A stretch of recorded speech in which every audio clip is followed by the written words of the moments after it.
Hi everyone, welcome back to my channel. Aigi channel da mayam puna makru tara mongchadi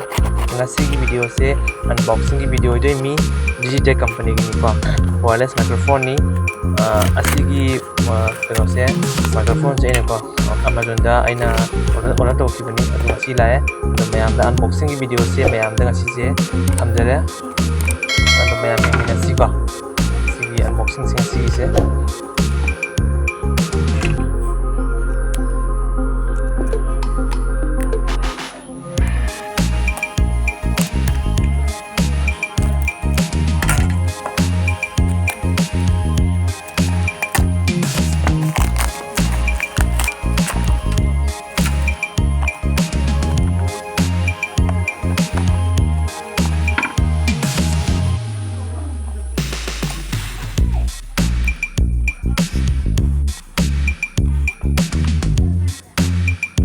sini mayam manung singa yaw mi se asina mic ni ko sisi mic ni adu matung da asina receiver oide mi receiver ni ko sisi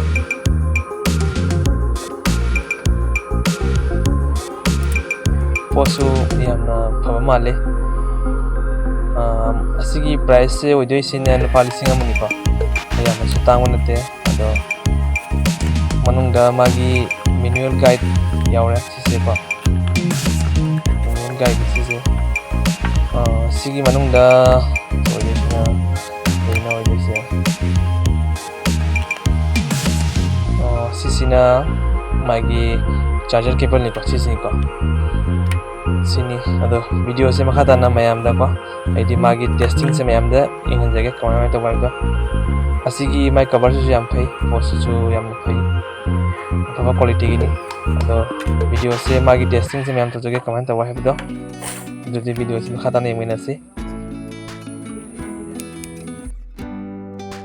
Hi ma'am, सिगल area Digitech की wireless microphone से my model number से DWM001 cc को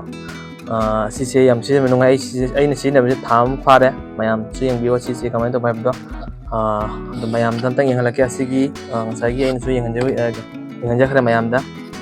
तो my से याव से minimal सिदम याव रे आईडी सिगा याव सिना सिसी निको मान मयाम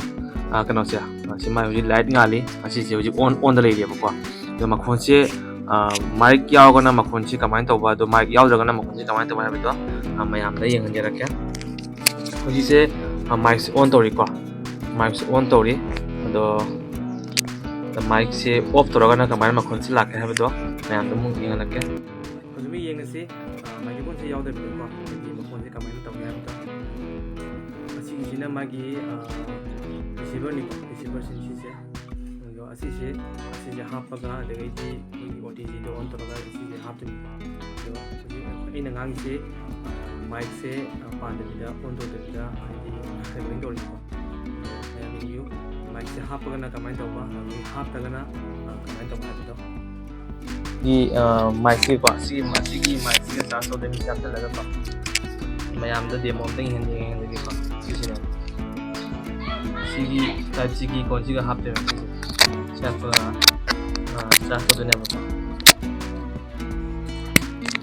man sa hap ga charge to de me sini nga sigi video kano se unboxing video se ado mayam na agi channel jiu pami yaw ga di subscribe to biramo like to biramo am comment to biramo ka di mathang gi video am de mayam na ba taw ro si di nga si andi bye bye